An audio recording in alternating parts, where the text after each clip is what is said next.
Welcome to the Zachrilege Cast podcast, YouTube video interview program that features me talking to some of the best and brightest in the atheist slash secular slash awesome community. My name is Zach Law. This is episode number 146. I recorded the interview live on June 7th. There's video evidence. Thanks go out to the greatest of greats. Deanie. See, you can't say both names at the same time. Okay, I'm flipping a coin. Heads. Sorry, tails. Deborah is a fascinating person who is lucky to have a technically savvy daughter and would be an amazing podcast guest on almost every subject. Jeannie's also stupendous, and that's a compliment. Maybe Patreon will be nice and send her that motherfucking link so she can listen to the show that she's already listened to. Tonight, or last night, or some night, I had a first. I had a backyard interview with Sally Hunt. She got on the scene for protesting horrible evangelical Christian sex education, thought a giant in God we trust sign in a political building was in bad taste to say the least, and got on Fox News where she was supposed to play the role of clueless atheist, but instead the mean-spirited host covered that base. The clueless part, anyway. I did want to talk about the rift between her and American atheists, in particular a disagreement, and that's putting it lightly, between her and Jim Helton, last week's guest, in part due to complaints about pink pussy hats. Check out the Free Thought Prophet podcast, episode number 104, starting about 43 minutes and 45 seconds in, to hear that one if you really want to know that story. I'm trying to do a shorter show. I'm trying to go for a 45-minute interview. Just seems like a tighter show overall, but sometimes I run out of time. So I wanted to share why in the past few weeks I've gone from, "Aw, American atheist," sad face, to, "Oh yeah, American atheist," happy face, after talking to the Heltons, and, "Oh man, American atheists," sad, confused face, after that exchange. In short, the only way to get a good return on investment is booze. Anyway, on to tonight's show, and it's a good time to have a guest on who's actually in the shit of the evangelical versus everyone else battles, since this week the Supreme Court ruled that a Christian bigot's feelings were hurt when he was a bigot. The lesson is, don't be mean to the people trying to subjugate you, because they might subjugate you nicer next time. Intermission music, intermission music, intermission music. Thank you for joining the Zachrilege cast, Sally Hunt. How are you doing this evening? Hi, I'm good, thanks. How are you? Doing good. I have a few, usually it's like out of context quotes, but in this case they're pretty in context quotes that I'm going to put out before we get the show started. Actually, a couple of them aren't yours, but the rest are. But I think they're appropriate at this time.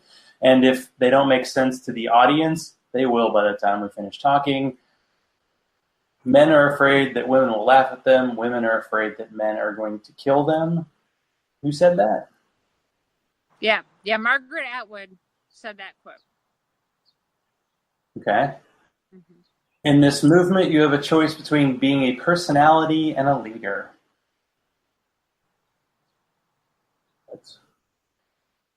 I'd much rather be gay than be so desperately afraid of God that I couldn't make a cake for a fellow human.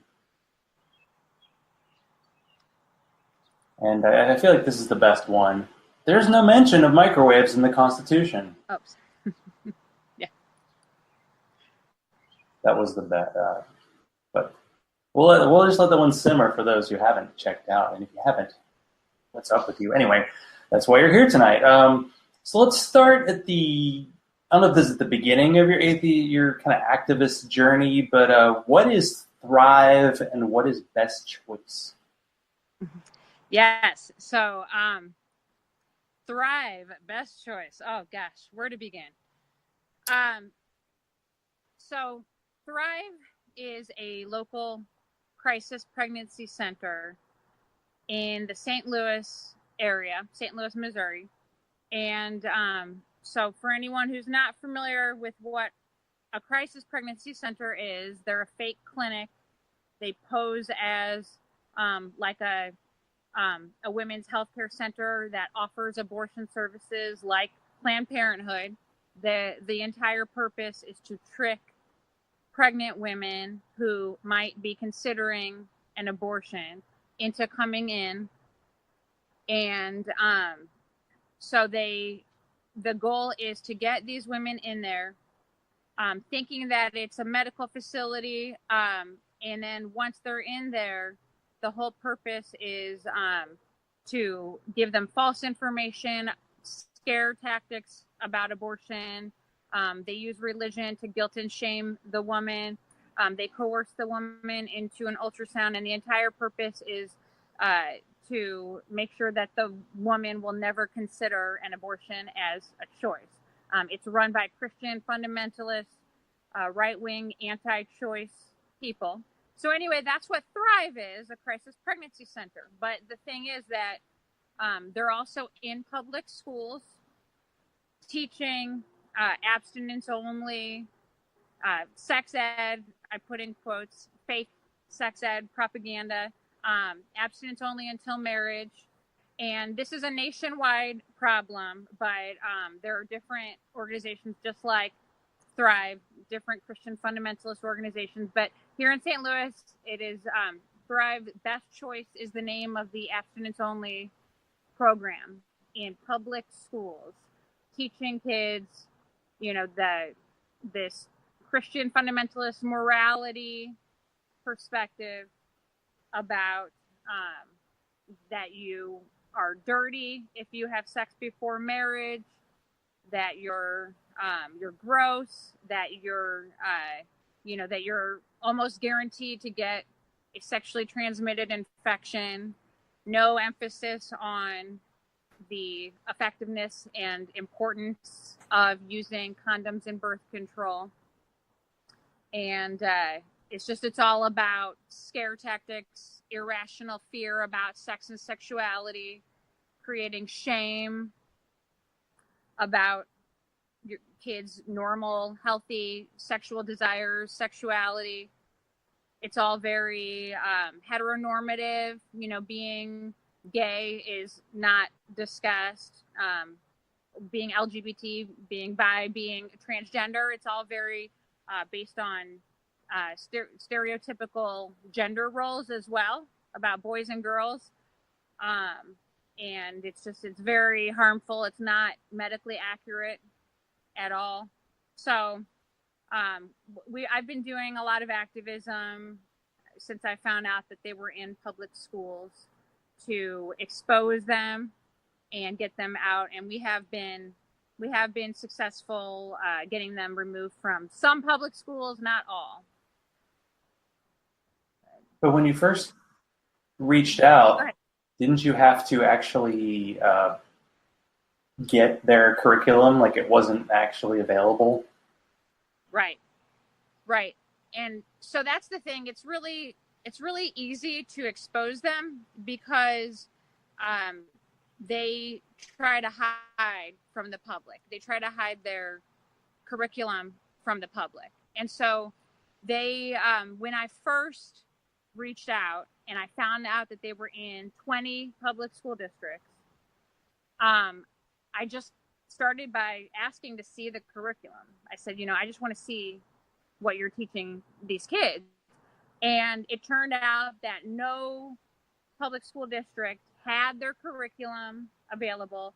No public school district administrators or board members, none of them had ever actually seen the complete curriculum.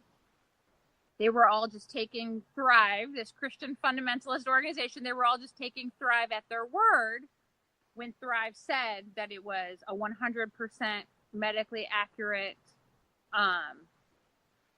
curriculum. So they were just assuming that it was that they were telling the truth, and none of them had ever actually seen it. And so they had was like very basic outlines with a few sources. And I did see that the sources, like citations, were like Christian morality books, opinion books, like not any type of, scientific source. I found that interesting. And so I was just saying, I would like to see the actual curriculum that you're teaching these kids. No school had it. And so then I reached out to Thrive, and they were giving me the runaround, and they were not responding. And then finally I emailed the Thrive president, and I CC'd the superintendent of the school district. So she finally responded, and she said, oh, sure, you can look at the curriculum. You know, we just need to set up a mutually agreed upon time to do that, but you will not be allowed to make any copies. She said, you will not be allowed to take any pictures of the curriculum, like super protective of it. And her reason for that was that it was copyrighted, you know, and she acted as though copyrighted means secret, you know, which of course, I mean, we make copies of school textbooks all the time. And so in public schools, it does not matter. We're allowed to make copies. Like copyrighted, of course, just means like I can't copy the entire thing and then teach it myself. I can't profit off of it. But to make a few copies, like it obviously would be fine. But anyway, so she said that, but she said, you know, in the email, let's set up a mutually agreed upon time and that would be fine. And then I responded to that email right away. And I said, okay, let's set it up. You know, I'm available this day, this time, that time. And then she never responded. and then when I called, you know, they have caller ID and they just stopped answering my calls. And so it was just ridiculous. And then so the very first district ended up dropping the Thrive Best Choice program because of a lack of transparency. That was the reason that they gave. And then finally, so Thrive was forced to make their curriculum available to the other districts. So they ultimately did that. But they said, you know, at these districts, the only way you can see it is to set up an appointment with an administrator. They must stay with you the whole time. And again, you cannot make any copies. You cannot take any pictures. So anyway, but they finally did release it, and we finally got our hands on it, and we were able to be sneaky. We did get pictures of it, and I posted the curriculum online, and we were able to see how horrible it was. And it was just completely, there were tons of medical inaccuracies. And like I said, like there were, you know, it was just awful. It was all about shame and equating premarital sex with being dirty and getting STIs and just like yucky. They had like 30 something slides of pictures of like gross looking sexually transmitted diseases and infections. And they were telling kids that the rhythm method or the natural family planning method was the most effective form of birth control. Like even they were saying that even more so than like actual birth control method. And you know, the thing is, like their entire agenda is Christian fundamentalist morality beliefs. And therefore they believe that sex is only about procreation within a marriage. And so they never will tell kids that it's okay to use condoms or birth control at all. And so when I saw that slide where they said that the natural family planning method, you know, like when you figure out your cycle and like when you're ovulating and you just don't have sex on those days, like that's what they're talking about.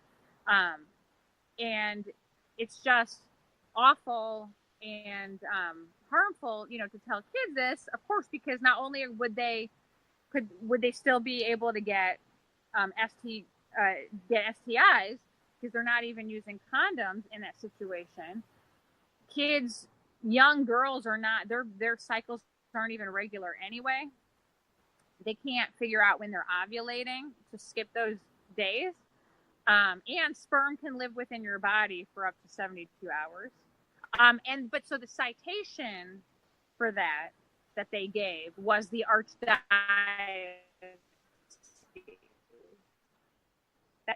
about, you know, that the natural family planning method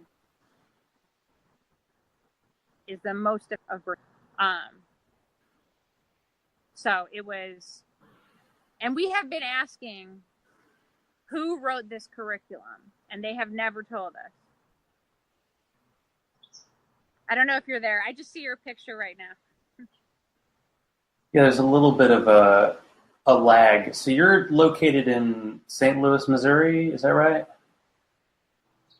Yes. Do you know if in your state, if schools are actually required to have accurate sex ed? Because I think I've heard only 13 states in our country do. Yeah. Right. No, we are definitely not required. It's to have medically accurate sex ed, which is crazy. They're allowed to tell kids inaccurate information. And that's what this Thrive Best Choice is all about. Yeah, the laws are not good. I mean, the laws really need to be better. Ideally, we would have federal laws about this, but yeah, the laws are just awful. Well, you kind of already mentioned it, but what was what has been your success in this? How many school districts have this program, and how many have dropped it? Yeah, originally it was 20 public school districts that had this terrible program, and now it's four school districts that are remaining. Well, I call it a victory, and I'm happy to have people on the last couple of weeks where it's like, here's examples of people protesting and being activists, and it's actually working. Yeah, thank you. I mean, it's just about getting the word out and educating people, raising awareness, and I mean, once we spread the word, about it and what they were teaching, people were shocked because people just had no idea that they were in public schools. And so once people knew, a lot of people were speaking up, and they were contacting the school board members and the administrators and attending school board meetings. And then we started getting media attention and getting in the news, and that helped a lot as well. So, yeah, I was very pleased this group worked. Well, let's transition to I guess a town close to you. How did you find out about the "In God We Trust," I guess, banner? I don't even know if banner is accurate because it's a lot more than a banner. Display. How did you get involved? And I'll probably have to share a picture at some point because it's giant. "In God We Trust." It's actually bigger than I think the city name. Yeah. In Wentzville, Missouri, is what you're talking about. Yeah, they have this enormous "In God We Trust" display in their new city hall. City hall was built in November. And so because of my sex ed activism, a lot of people got to know me locally, as this separation of church and state activist. And a lot of people knew that I was an atheist and am outspoken about it. I'm public with it, and I'm not afraid to public for the separation of church and state. Whereas a lot of other people, they are afraid to publicly do that sort of activism and to publicly state that they are atheists, which I understand a lot of backlash, and discrimination. But so I thought about it because someone who lives in this town who knew me and knew that I would be pissed off and that I would speak up about it, against it. Someone sent me a picture of that new city hall and the new enormous "In God We Trust" display. And so I attended one of their Board of Aldermen meetings back in, I guess February is the first one. And, I signed up ahead of time to speak. And the mayor knew who I was because I had already posted about it on Facebook, and it already got some media attention from that post and everything. And I had tagged the mayor, and he commented, and then he blocked me like immediately. And so anyway, I signed up to speak. He knew that I was not a Wentzville resident. I live about 20 minutes away from there, 20 to 30 minutes away. But that doesn't matter because Wentzville rules allow anyone to speak. So I have the same free speech rights as anyone else who would speak at a Wentzville City Hall, a Board of Aldermen meeting. But do you want me to talk about what happened that first day? Exactly, yeah. Okay. Yeah, so I got up to speak. Like I said, they knew that I wasn't a resident of Wentzville. It didn't matter. They knew that I was going to speak about this topic. I got up to speak, and I calmly spoke, respectfully. I just talked about how this display does not represent all people in Wentzville, and that there are all sorts of religious beliefs and non-belief in Wentzville, and who don't believe in a God, and who were upset about this display in City Hall.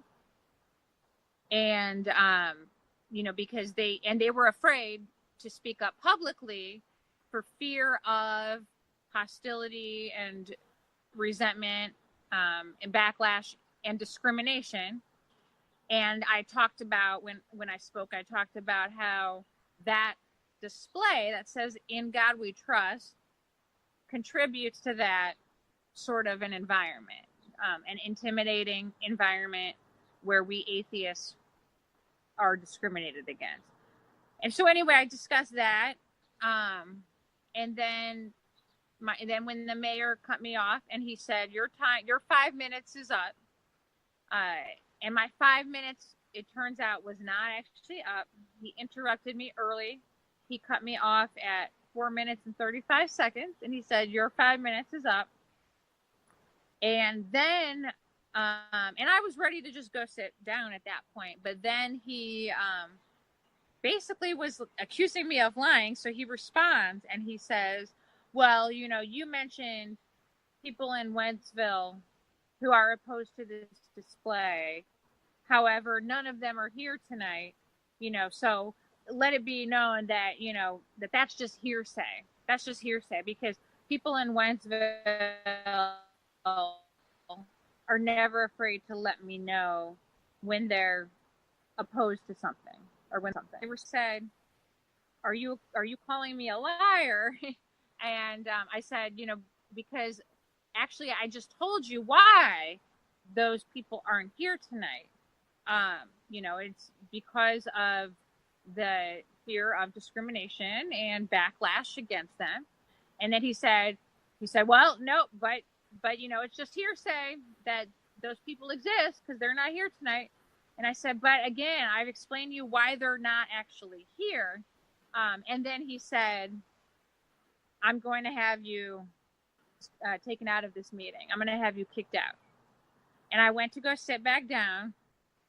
And then, sure enough, he had 2 police officers come and pull me out of the meeting at that point. And I am now suing the city of Wentzville. The ACLU contacted me and wanted to file a lawsuit on my behalf because it was very clearly a violation of my free speech. It was obviously viewpoint-based discrimination, especially because after I spoke on video, you can see there the next woman who spoke, 2 people after me, she actually got extra time to speak. She got up there and first she spoke against me and in support of the "In God We Trust" display. And after she did that, after she spoke against me and in support of "In God We Trust," then she was given her full 5 minutes. So she was probably given a whole extra 2 minutes just to speak in support of the In God We Trust display. So she got extra time, whereas I got cut off early and then kicked out by police officers. That's just crazy that they brought in the police to deal with the unruly atheist, of course, because that's what we are. Yeah, exactly. It's hilarious because you can watch the video and see that I was perfectly calm and I was not screaming or cussing or like anything like that. And it's on my YouTube channel, Sally Hunt, or even if you just like go on YouTube and you type Sally Hunt Wentzville, I think is how you can go as well. Also, just really funny because the mayor by cops proved when I was talking about how the hostility and discrimination and backlash against us. I mean, he definitely proved me exactly right when I said that, and he proved the fears of those Wentzville residents that are atheists that I talked about who were afraid to speak up publicly. I mean, he validated their fears by having me kicked out by cops because I dared to publicly state that I'm an atheist. Yeah, let's give you an opportunity to answer a question you didn't get to answer totally on Fox News. Why, in your opinion, is "In God We Trust" a specifically Christian statement? Yeah. So it's definitely about Christianity for several reasons. First of all, I didn't mention this in my Fox News interview, but I do think it's important to think about who writes our laws, who are our legislators, who are the people who put up these displays of "In God We Trust." It's always Christians of one denomination or another. I mean, they might be Catholic, they might be Protestant, they might be Baptist, but those are all Christians. They all believe in Jesus. So that's important to just keep in mind, that the overwhelming majority of our legislators are Christian, and they're the ones that are wanting these displays of "In God We Trust," and that started the motto of "In God We Trust" in the very first place. So there's that. But what I talked about on Fox News that you're asking me about, I discussed how it's definitely Christianity, because if you go through each religion, it does not apply. So for the Jewish religion, Jews are not actually allowed to write out the word God, G-O-D, in their religion. Whenever they write the word God, they write like G-D or just G-D. So G-O-D, "In God We Trust," that display would never be for the Jewish religion. It does not apply to them, obviously. For Islam, Muslims, of course, and I didn't get to say this part in the Fox News interview, which I was annoyed with myself that I didn't say this about Muslims as well. But Muslims call their God Allah. So if the display were for Muslims, it would say "In Allah We Trust." So obviously it doesn't apply to them. And then for Hindus, Hindus have told me that their display would say in all gods we trust, or "In many gods we trust," because they believe in more than one God. They believe in gods. So it would say in all gods we trust for them. And really, so Buddhists, they don't believe in a personal God. Like a lot of Buddhists might have kind of a deist God that they believe in, but they wouldn't say that they trust in a God. That's not part of Buddhism. So I mean, it's just like you go one by one. It's just abundantly clear that it's Christians. It's about Christianity. I mean, then of course, obviously, then there are lots of atheists agnostics, secular people who obviously would never say "In God We Trust." It's definitely a statement that is endorsing Christianity. But really, the bottom line is, even if somebody wants to make the argument that they don't think it's about Christianity, and they say, well, it's about anybody can believe in a God. You don't have to be Christian. Even if you want to say that, it definitely does not apply to everyone, because atheists exist. So there's no evidence that a God exists, but there is evidence that atheists exist. We exist, and we are also Americans. And we are being discriminated against. The government is promoting a preference for people who not only believe in a God, but say that they trust in a God. And its government represents everybody, all people. So it's not acceptable. Aside from the fact that it's unconstitutional, but it's also just wrong and it's unjust. Well, there are no microwaves in the Constitution, as we found out. So how do you go from, you talk about sex ed and you get some notoriety for that, and then you get kicked out of a city council meeting in Wentzville. How do you end up on Laura Ingraham's show on Fox News? Like, how does that get conveyed to you? And then do you just instantly go, of course I'm going to be on Fox News? Yeah, so that happened after the next meeting in Wentzville. So it was so that meeting that I just described, where I was taken out by cops, what happened was, after that, it was on the news. So got some media attention, and then I was posting about it and how I'm going to go to the next meeting, and I was talking to other atheists who wanted to come with me and speak. And so, but once it was in the news, then a lot of right-wing fundamentalist Christian theocratic types, they heard about it and they all wanted to show up. And so the following meeting at the Wentzville Board of Aldermen meeting was a shit show. It was huge. There were a lot of people that showed up who were the Christian theocratic types, fascist types, you could also call them, dominionists as well. So tons of those individuals showed up.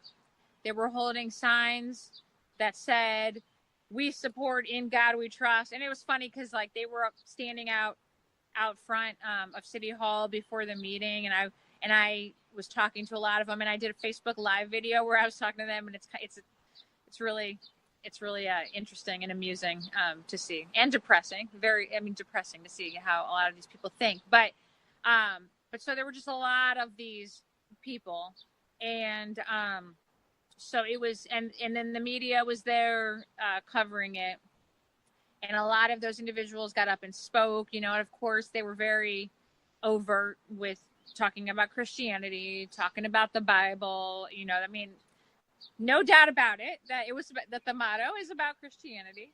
But I was going to say, when I saw all these people with the signs standing outside, it was funny when I talked to them, because when I would see them holding a sign that said, "We support In God We Trust," I would always be sure to say to them, and that is fine. That is your personal choice, your personal opinion. You're right. You support In God We Trust, but this isn't about your personal opinion. This is about the government. They don't understand the difference between the government and an individual person. But anyway, so that was that meeting, really, really big, lots of those individuals speaking. And then there were several of us atheists, and advocates for the separation of church and state who spoke as well. But there were definitely more of them. I'm not going to lie. There were a lot of them that spoke. And so then what happened was, then that meeting got covered in the media, and it was on the front page of the St. Louis Post-Dispatch. And then it started getting picked up by national news outlets about that Wentzville meeting and about all of us speaking for and against the display. And it got picked up first by the Fox News website, and as well as other national news media websites. And then after that, that day that I guess it was the day after that Wentzville meeting, then I got a call from Laura Ingram's show, the Ingraham Angle, that they wanted to. And yeah, it was just, I mean, it was bizarre. I got this phone call out of the blue that they wanted to interview me. And, definitely there was no hesitation. Like, I mean, Fox News is awful. They're evil. They're horrible. But, like, I mean, I'm more than happy to go anywhere to talk about the importance of the separation of church and state and to talk about what it means to be an atheist. We have to normalize atheism. We have to emphasize the importance of this issue. I mean, because if we don't do it, who's going to? I mean, we should. And so that I just want to put that out there because I had some people criticize me for going on Fox News, and I said I'll talk about this anywhere. I don't care. I think we have to get this message out there. We have to do whatever we can. But anyway, so yeah, it was interesting because I also didn't know that they were going to have on Missouri State Senator Bob Onder at the same time as me, I knew who he was, super right-wing, Christian, conservative, theocrat. And they didn't tell me that he was going to be there as well. I mean, fine. But I thought it was just going to be Laura Ingraham interviewing me, which would have been more, fair. It would have been fair because he agrees with her on everything. So it was 2 against 1. And it felt like they just had him there to take away time from me and my answers. So it was just less time for me to talk about what I was there to talk about, but it's fine. He was her yes man. Well, did you have a specific kind of strategy? Because you definitely were fearless and you definitely were prepared. It's like you almost saw the game plan of the opposition because you were able to respond to everything Ingraham threw out. Not that she really threw out anything too difficult, but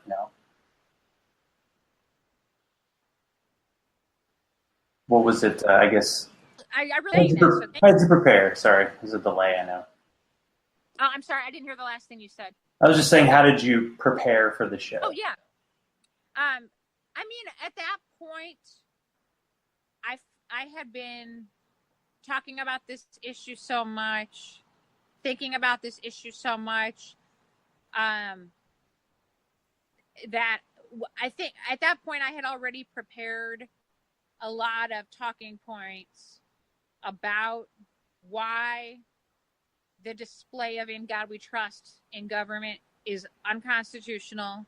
So I had done my research about the Constitution and about Supreme Court cases.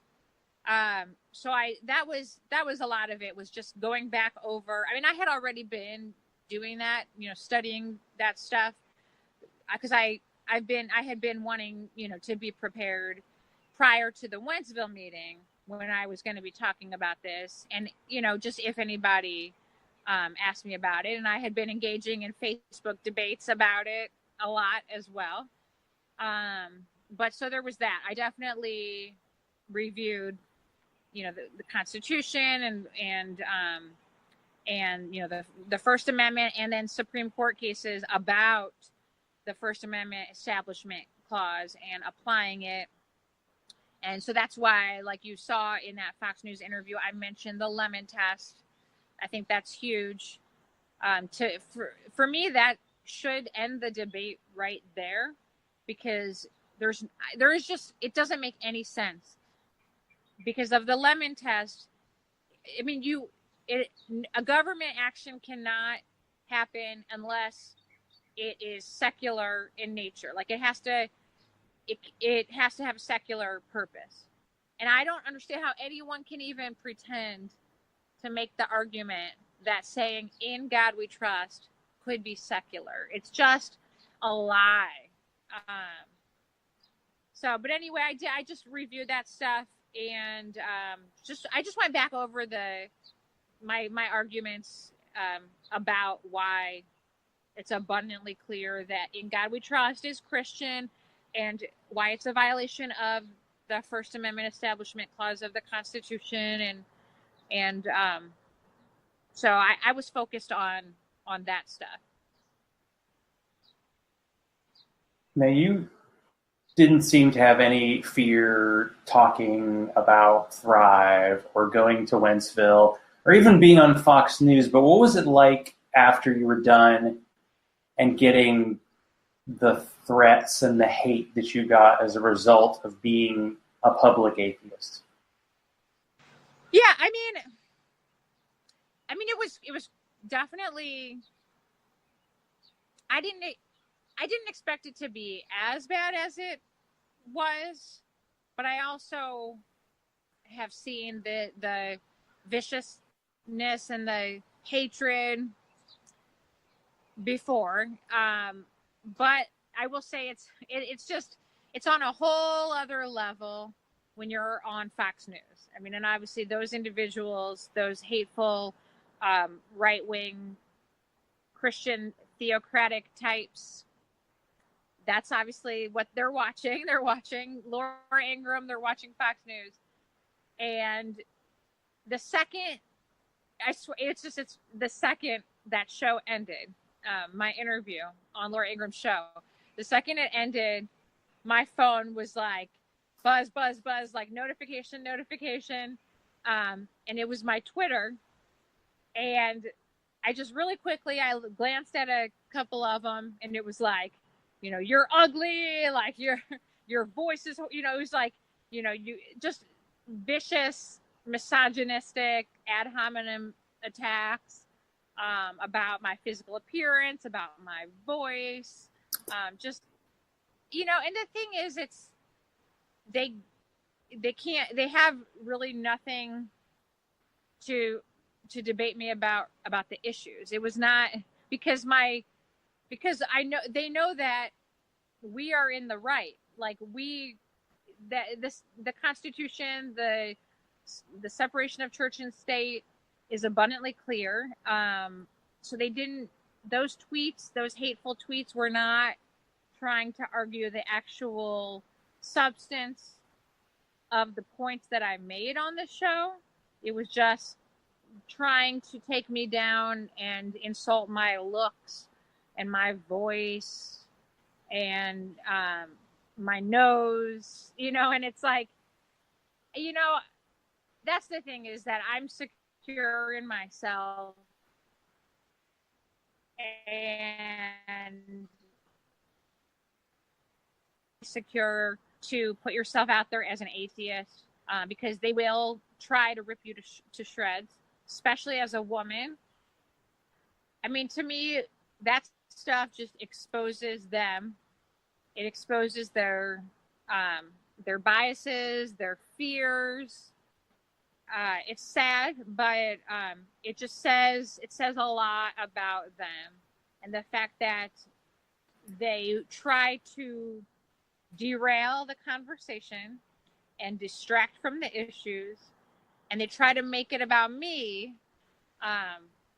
That's all they have, because they can't debate the substance of the issues. They can't debate me on the solid points that I made, because they will lose the debate. And they know it. They just think that their Christianity is superior, and they want the government to promote that. And that's all this is about. So they've got nothing, and they feel threatened, probably because they know that their beliefs are based in nothing, and that there's no evidence, there's just not true. That's the thing. Like, if there really were a God and there were evidence for a God, they wouldn't have to be so vicious and so angry. Like, we would just have the evidence. But since there is none, and these people know that, and I'm sure, like, in the back of their mind, Like they know that it's not even true, or that there's a good chance it's not true, and they don't want to have to think about that, and they don't like the fact that atheists exist because we point out how absurd these beliefs are.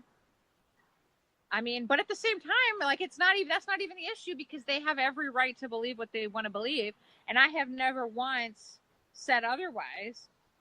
You know, I've been abundantly clear that it's about equal rights for all, you know, people to believe in a religion, to practice a religion, but also for atheists to be atheists, and that we are not inferior, and we should never allow anyone else we should never allow the government tell us that we are inferior, that we're second-class citizens.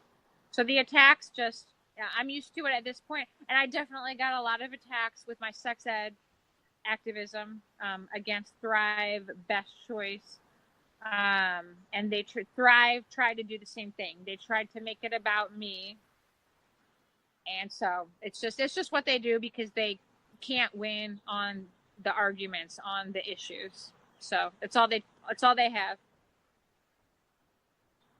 Now, I mentioned this on Messenger earlier, and I'll give you the opportunity to either accept or decline. For the crowd, do you have a joke? Oh, yeah. I mean, it's a silly one. It's one that my kids used to tell on Halloween. Okay. Why couldn't the ghost see his mommy and daddy? Why?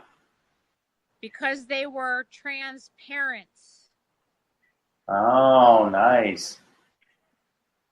See, you brought the A game, you brought the great answers, and you brought the joke. I'm sorry, I've been like, I need to do shorter interviews, and I'm like, we could just talk for another hour, but I'm gonna have to say we're gonna have to have you back on to kind of cover what's new. So to finish up, where can people find you kind of online to keep track of what you're doing, what's next? Because there's obviously a next. Yeah, well, I have not been keeping up with my blog, but the best place to is on Facebook. Either I have a public page for my atheism activism, atheism, separation of church and state, and it's called The Passionate Atheist. The page says The Passionate Atheist Sally Hunt. And the website is facebook.com/passionate atheist. And I'm kind of playing off of, passionate. Like, I am passionate, definitely. But a lot of people will use the passionate label to dismiss me. Like, oh, I know you're passionate about this, but, and then they don't actually listen to the words I'm speaking. So anyway, that's why I call myself the Passionate Atheist.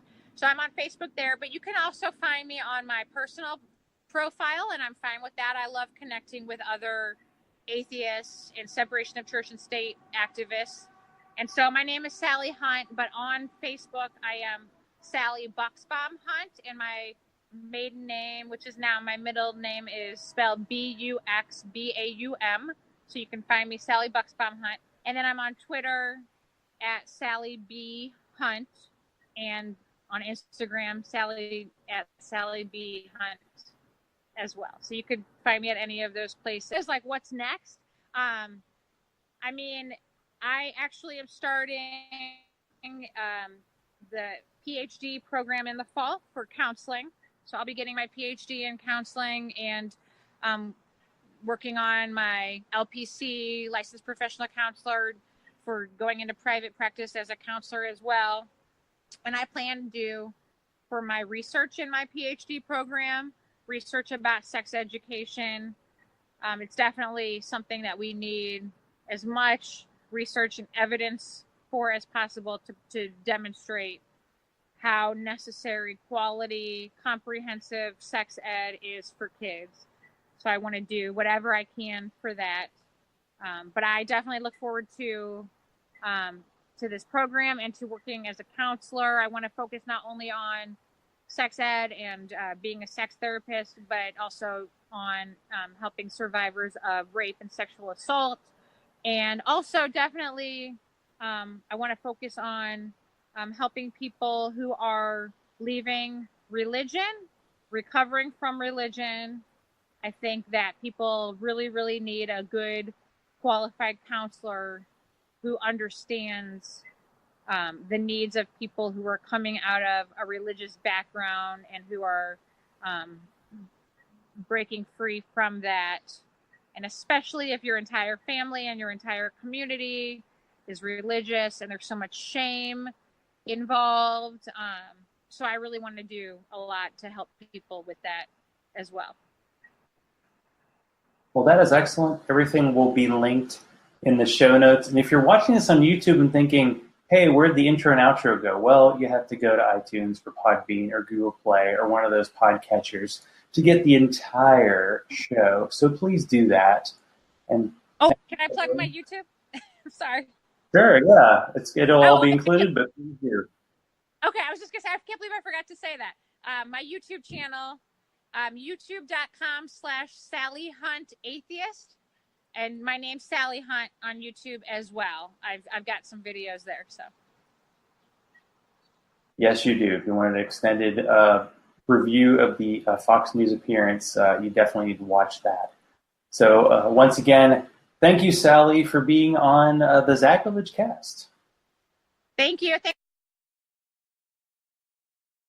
Intermission music, don't you wish you hit the 15 seconds forward button? Intermission music.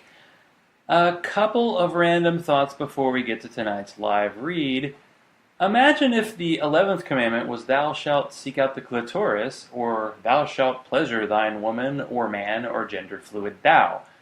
I think the thou shit was added in the rewritten King James Version, but don't quote me on that. I didn't quote my guest out of context, but this week's winner of the best out of context quote in any atheist podcast that I happen to listen to, Thomas Smith of Serious Inquiries Only, doing it in the butt is awesome. I know, it's a pretty good impression, right? This week's live read, Nathan Dickey called the latest 12th edition of A Leap of Doubt his favorite. I'll translate that from Podcastese. That doesn't mean that all his previous guests were shite.